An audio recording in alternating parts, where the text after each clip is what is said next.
Good morning and welcome to Shuffling the Quad Squad. I am your host, Jennifer.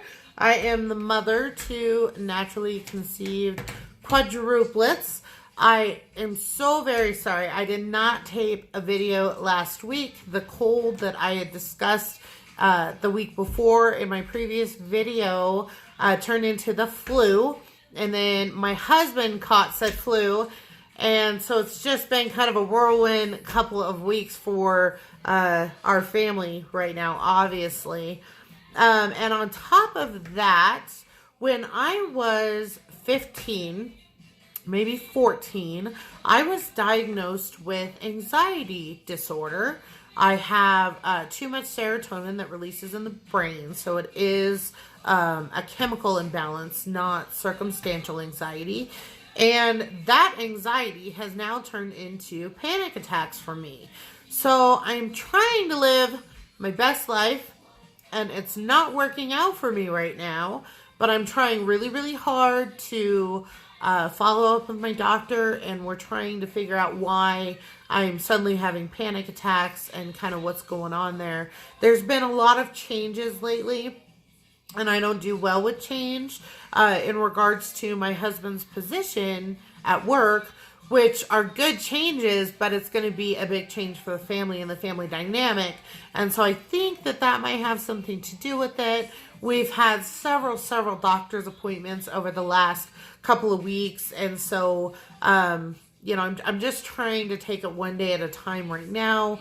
But so far I've had a panic attack every day for about the last week and a half. So if you have panic attacks and you have anything you'd love to share, I would love to hear, your opinions on what you do if you're having a panic attack and how to get through them. So let's get on to Shuffling the Quad Squad. And we are going to be discussing the 3.5 months leading up to the birth of the quadruplets. So I believe that we left off just with some stories. So let's continue with some stories leading up to the birth. One of the most exciting for sure was when I was airlifted from my current city to my big city due to bleeding. So let's just start with that story. I woke up one morning, I was bleeding, and so I got myself dressed, I got my oldest son dressed, I got him to school, and then I went to the ER. They got me in relatively quickly as I was carrying, quadruplets, I was bleeding, and the doctor came in and saw me relatively quickly. What they do for that is that they will perform a test to see if your cervix is opened or closed. When you get pregnant, your cervix closes, or at least it's supposed to. When you're pregnant with multiples or quadruplets, your cervix tends to thin out very thin, which causes preterm labor, miscarriages, all kinds of high-risk things. So what the doctor wanted to do was check that my cervix had remained closed, that I was not going into preterm labor, and that everything was good. And it's a very simple test. It's just like what a female would go through when they check your cervical health in your annual gynecology appointment. So not too bad at all. He performed the test. He could not tell if my cervix was open or closed. So he was very concerned, and he decided that the best thing to do at that point would be to airlift me to the specialty doctors in the big city to make sure that my cervix was closed, that I was not having an active miscarriage, that I was not going into preterm labor.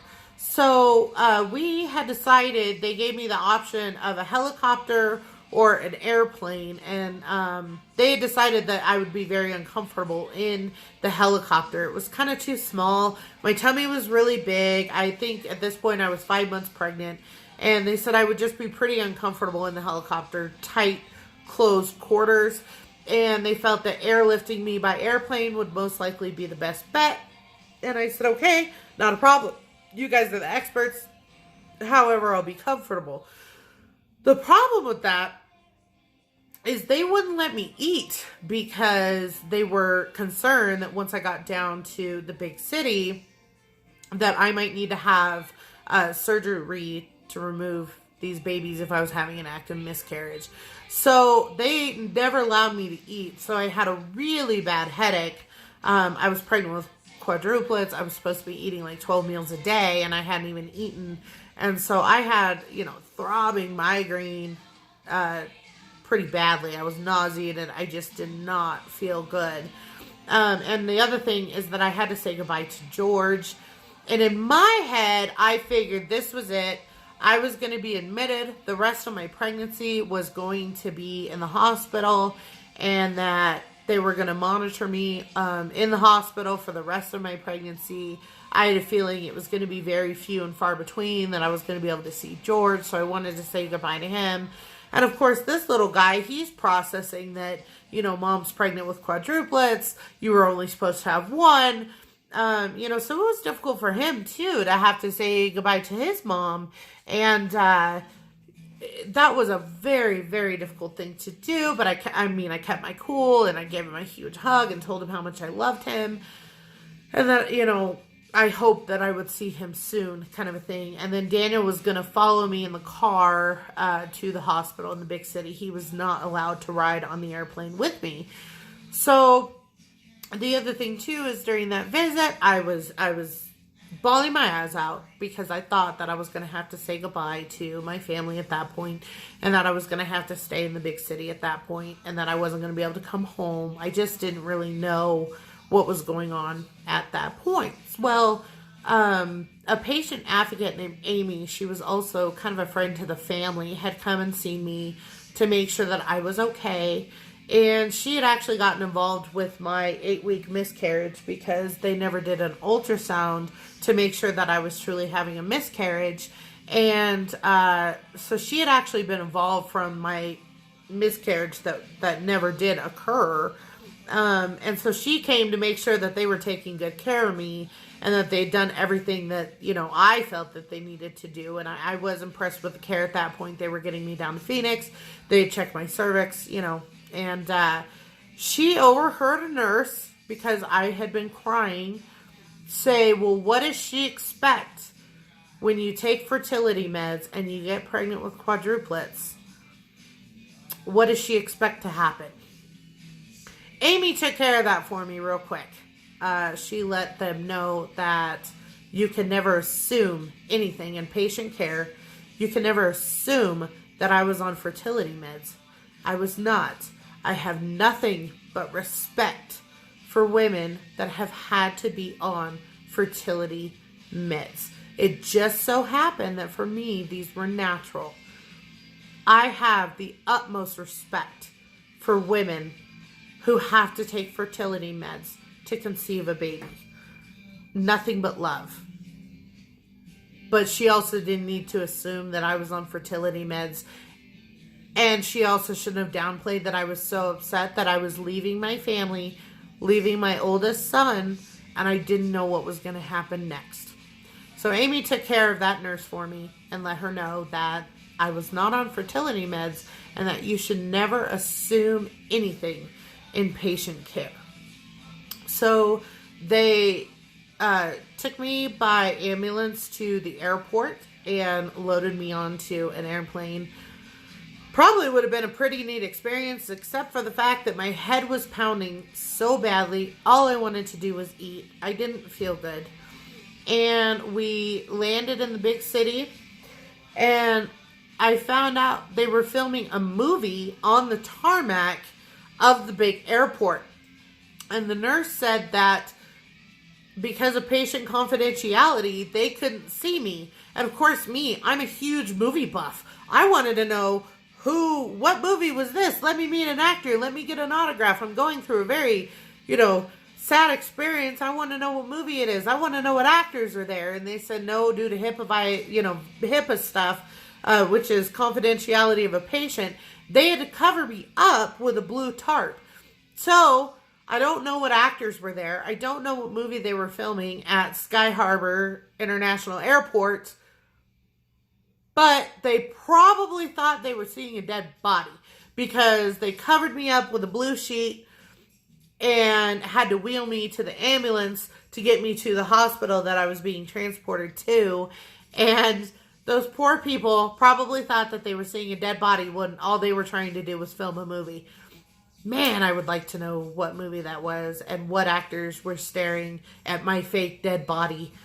And I probably looked really, really big, so they probably thought I was a dude who was just like really fat and that I had died during transport. I mean, can you imagine what they were thinking? So I get into the ambulance, I got to the hospital, and once again was seen within 10 minutes, and the specialty doctor who was a part of the practice of the specialist that I was seeing checked my cervix. It was closed the whole time. There was no reason for me to have been airlifted. I was good. I was fine. They checked the babies. They were good. They were fine. So at that point, I was like, I am hungry. I have a migraine. The other hospital wouldn't let me eat because they were afraid that you guys were going to have to do more. And so they were like, it is going to take forever to get food to you from the cafeteria downstairs. The nurses on the floor went to their lunch boxes and pulled out food for the pregnant lady with quadruplets so that I could eat. I ate nurses' personal lunches, and they literally came up with like a feast for me to eat. Like somebody gave me a half of their turkey sandwich. 2 ladies gave me some yogurt. People, I ate that like it was going out of style. And then finally my migraine started to ease up a little bit. And I think they were able to give me a little something for the pain. It was something small because I was pregnant, but they gave me a little something for the pain. I ate the nurse's lunch. I mean, how sweet and amazing, and wow. Thank you for that. Thank you for offering me your lunch. That was awesome. And then they said, even though this was a little something, we will order you, something else from the cafeteria so that you can eat. At that point, I was like, hey, just release me. Let me go home. Everything that I thought and that was going through my head of, they're going to make me stay, at that point was out the window. So I didn't have to stay. And the doctor didn't want me and Daniel driving 2 hours home that night. So he admitted me, and I had to stay, and I really didn't want to. I wanted to come home. I didn't care that it was 8 o'clock at night. Let us drive home. He would not allow that. So I ended up having to stay in the hospital that night, and that wasn't very fun. I didn't want to do that. And then the next day, we had to wait till he was done seeing patients, so I didn't get released until 6 or 7 p.m. the next night, even though they'd already discovered that nothing was wrong. I do know why I bled that time. I've always offered that I would be 100% honest with you. That one I'm not going to be 100% honest with you. I do know why I bled, how that happened and occurred, and it's a little personal. So we're going to just leave that to myself. If you're that curious, PM me, and I will be sure to tell you the truth on why I bled that time. So the next time that there was an issue, Daniel and I had just a regular follow-up appointment with the specialist, and it was February 14th, the year that I was pregnant. So almost 7 years ago to the day now. And I went in, and they always do vitals. No matter what, vitals are your first and foremost thing when you go to the doctor. And they'd taken my vitals, and my heart rate, they said, was at like 231 beats per minute, which I'm pretty sure if it was 231 beats per minute, I would have been dead. But they said I had to go right away to the hospital, which was right down the street from the specialty practice, because I was in the big city at the time. And so I said, okay. Well, of course, I found it kind of silly because I knew if my heart rate was 231 beats per minute, I wouldn't have been alive. I would have been having chest pain. I was perfectly fine. So we got to the hospital, and it was perfectly normal. Daniel and I were supposed to go out to dinner to our favorite restaurant from the big city that we used to live in. And they admitted me. They had to make sure that my heart rate didn't go up that hard. Hindsight's 2020 now. I think what had happened was that they were probably getting my heartbeat and some of the baby's heartbeats is the only thing that I can imagine as to what happened. Because my heartbeat never went out of range, even though they had admitted me. So we have some funny photos of me in a hospital gown, pregnant as all pregnant can be, and Daniel and I are eating cheeseburgers from the cafeteria, and that was our Valentine's Day, the year that I was pregnant with the quadruplets, and it's actually a really funny photo. I mean, and less than a month later, I delivered them, so there was that experience. I was going in once every 2 weeks for my anatomy scans where they scanned the baby, measured the baby, made sure that they were okay. That was once every 2 weeks. They wanted me to move to the big city, and I begged them to let me get through the holidays. Let me have Thanksgiving. Let me have Christmas. Mainly for our son George. Mainly so that I could have possibly my last holidays with him. And for myself, I really wanted to do that. And so the doctors had agreed that if I got through the holidays, then at that point we had to come up with if we were going to get an apartment, if we were going to stay in the Ronald McDonald house, if we were going to stay in a motel or a hotel. Motel, hotel, Holiday Inn. So we had to come up with that decision, and we had come up with pretty quickly, we had decided that we were going to try to get an apartment in the big city so that we could stay if we needed to. We felt I would be more comfortable in my own bed, in an apartment. Well, it just so happened I used to live in this big city, and I had an apartment in said big city. So my mom and dad helped me and Daniel out, and I can't remember why that occurred, but they went to our old apartment complex and asked the lady if she remembered us, and of course she did. It hadn't been that long that we had moved, to, sorry guys, my hair being crazy today. Ooh, that look cute.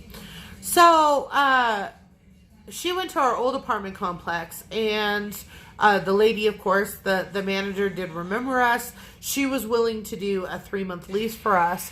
And so we ended up renting an apartment from our old apartment complex. And it happened to be like 20 minutes from the hospital, all freeway. It was perfect. It was like the perfect setup for us.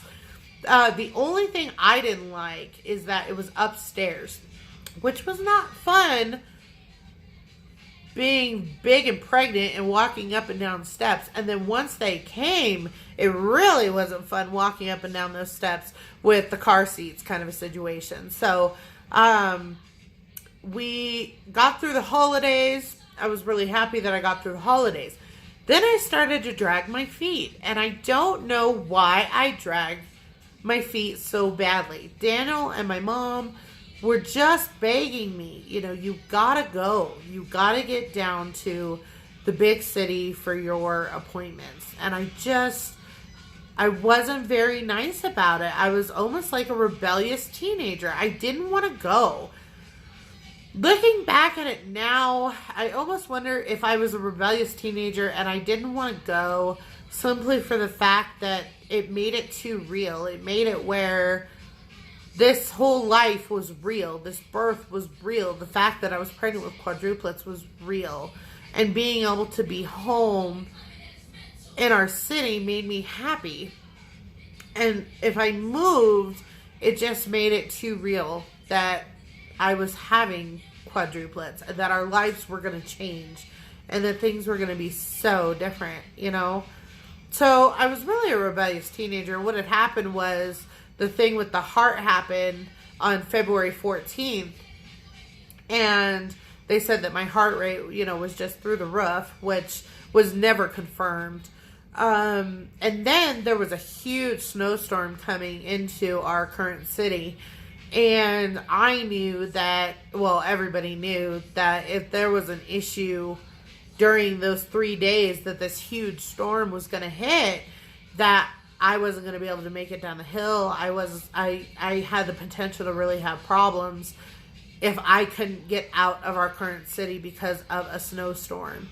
So, kicking and screaming, Daniel and my mom had convinced me it was time to move to the big city, move back to the big city, until we meet again, until we can move back home after we had them, and go from there. So, we moved, even with me kicking and screaming.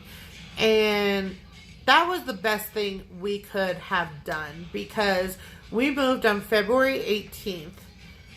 My kids were born on March 13th, so really fast. And at that point, my appointments were every 2 days for anatomy scans, for cervix checks, all of that, making sure that everything was going well, making sure that Dee Dee was growing the way that she needed to, because she was baby D, and that was the one that they were most concerned with.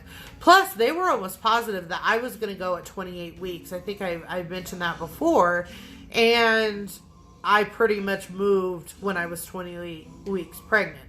So we got down to the big city. We moved into our little apartment. Everybody, Daniel deserves a medal for getting me through February 18th to March 13th.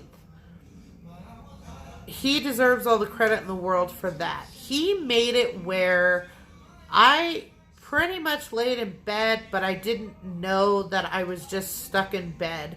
Occasionally he let me out and helped me into the car, and we could do stuff. But for the most part, he was my full caregiver. He made sure I had my grape juice. I drank so much grape juice at the end. I don't know why. But it was my biggest craving. Can't stand grape juice now, but at the time, I adored grape juice. And just cravings and tacos. The kids love tacos. I had a lot of tacos during that time. And he just made it where I didn't know I was even resting as much as I was. And I don't know how he did that, but he did. And he was my number one caregiver during that time. He took care of me noon and night. If I had to get up in the middle of the night to go to the bathroom, I wasn't able to get up by myself. And I would have to wake him up. And he would, lift me out of bed, get me to the restroom, get me back into bed. I mean, just incredible. A man that has no medical training.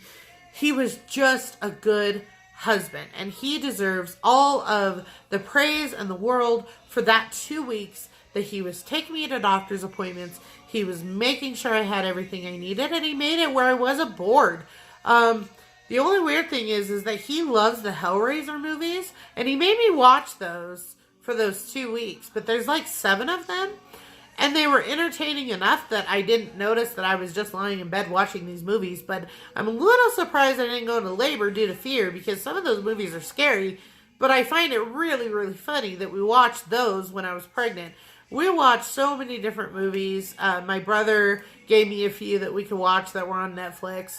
Kind of caught up on movies that to this day we can't even do that. We are so behind on movies. We try so hard. People write me left and right on what I need to watch and how cool it is. And it's pretty rare that I get to even try to catch up on those things. So the other thing that we did during this time, you guys are probably wondering, where was George through all of this? I'm going to tell you, we made mistakes. We did a lot of things right, and we did a lot of things wrong. And there isn't a book for this. There isn't a right way to do it. There's not a wrong way to do it. Some things work better than others. And we decided, for George's sake, to try and keep the normalcy as much as possible, was that he would stay with my parents and continue to go to school. So that's what he did. He stayed here, and then we saw them every weekend leading up to the birth. So I was only away from him from, February 18th to March 13th at that point. But we did get to see him on weekends, and that was huge. My mom and dad would bring him down so that we could see him. Was that the right choice? I don't know. Was it the wrong choice? I don't know. We knew that at any point I could have to go to the hospital. We knew that at any point we could have the kids. We knew that I could go into preterm labor, and we just felt that he needed to have normalcy. And if at any time my life turned into nothing but hospital and a hospital stay, that was not the right environment for George. So we actually had my parents watch him. They're godsends. He was going through it too, and I don't think that he knew how to internalize his emotions and, how he was feeling. So leading up to the birth, Mom and Dad had come and visited with George, and there was just something different about the way that I was feeling. Hindsight's 2020. I now know I was in labor for like 3 days. I didn't know that. It was my first pregnancy. And I just told Mom, they were supposed to go home, and I said, something's up. Something doesn't feel right. Will you stay one more day? And she said, sure. She listened to me. And she said, what do you want for dinner? And I was really craving a steak, which thinking now I needed the protein, but I really wanted a steak. And Mom was so cute. And I wanted to go to a steakhouse. I wanted to get out of the apartment so that I could just get out. And there was, 4 adults there. So I figured between all of us, we could handle getting me to the car, getting out of the car. At that point, I was in a lot of pain. They had stretched and torn quite a few muscles in my abdomen. They'd stretched and torn quite a few muscles in my back. It was amazing. I walked up until the day I had them, which is incredible. It hurt, but I did it. And so, climbed down the steps. They got me to a steakhouse. A lot of people in the steakhouse were looking at me quite funny. I don't care. My mom was sweet enough to get me t-shirts that said A, B, C, D with an arrow, and it said quads. Due to the looks that I used to get, everybody just thought I was extremely overweight. I don't know what they were thinking, but we got a really funny looks, and I was getting tired of it, and my mom stepped in and got me special shirt made, and it helped so much. It helped with my self-esteem. It helped with the questions that other people had. It was really, really nice. So, and there was like 2 pairs of pants I could wear, and that was it. So they almost looked like sweatpants. So here I was walking into a steakhouse with a shirt that said ABCD with the arrow, my sweatpants. And my mom is and has always been an advocate to let people know that I have quadruplets, or that they are quadruplets, or that I was pregnant with quadruplets. She's always been my protector and my angel in regards to the looks that I get and the questions that I get. And so I'm always eternally grateful for her for that, because she's my biggest advocate. So I ordered my steak. I got sat down. It was the first and only meal that I was not able to finish throughout my entire pregnancy. And I needed to go out to the car. I ate as much as I could, and I said, I'm just not feeling good. I had pain in my back, pain in my gut. I said, I just can't do this. So you guys finish your food. I'm going to go sit in the car. I went and sat in the car, and I wanted to come home. I was exhausted because I had walked into the steakhouse. I had walked to our apartment, from the road, and was exhausted, went to bed, and my water broke at 1:30 a.m. that next morning. So we are going into the birth of the quadruplets. I'm trying to think if there's anything else during that time that I may have missed. It was crazy. It was expensive because we were going back and forth a lot to Phoenix. I keep saying Phoenix when I'm not supposed to. It was definitely interesting. And hard. It was very, very hard. And some of these videos are even hard to talk about. Maybe that's why I'm having panic attacks. Maybe I have a little bit of PTSD. Not really sure. Because some of the stuff is hard to bring up. And it's not as positive as I make it sound. And the other thing, too, is... I lost my train of thought again. We had to go back and forth to the big city quite a lot. So like I said, that was expensive.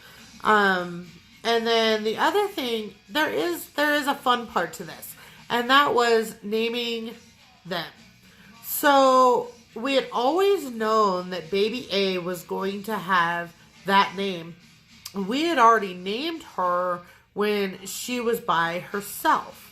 So what we did in naming them is in the womb, they marked them A, B, C, and D. So all of my ultrasounds, we knew which one was baby A, we knew which one was baby B, and so forth. So how we name them is we name them A, B, C, D. So our baby A has an A name, our B has a B name, our C has a C name, and our D has a D name. Also, their middle names are A, B, C, and a D. So it's AA, BB, CC, DD. That's where Dee Dee got her nickname. We named her Dee Dee, and that's where she got it, is because her first and her middle name start with the same letter. I will not reveal their names on here. I think I've slipped a couple times, and I don't mean to do that. I am trying to keep their identity somewhat confidential. I don't mind that you guys know what they look like and things like that, but their names need to be kept between us for sure. But that was a very fun process, actually, because we had to stick with these names. We came up with an idea, and we decided to stick with that idea, and it has helped so much because, like, filling out school paperwork is really, really interesting. I just go A, B, C, D, and it all gets done. So that was the way that I named them was perfect, and it helped a lot in how I named them. So we are going into the birth of them and how my water broke. Share if you guys think that somebody might be interested in my story, so that we can get those views up, and I'll keep doing the videos if you're interested. Leave comments below if you have any questions. You can reach me at titanicdreamsauthor@yahoo.com. I'm not sharing my personal Facebook. I may be coming up with a Facebook page later just for this, so that we can add more people. My Facebook page is extremely private. I have it shut down from pretty much anybody that I don't know. So I will be opening up a public Facebook page so that we can get this to grow a little bit more. So if you get a second request from me, I will try to warn everybody that it's not a fake request and that it is me requesting it. I hope you guys have a fantastic week. I hope you enjoyed some more stories, and let's get into the birth, because that's a fun one too. Have a very happy week. Be kind to everybody, and much love. Thank you.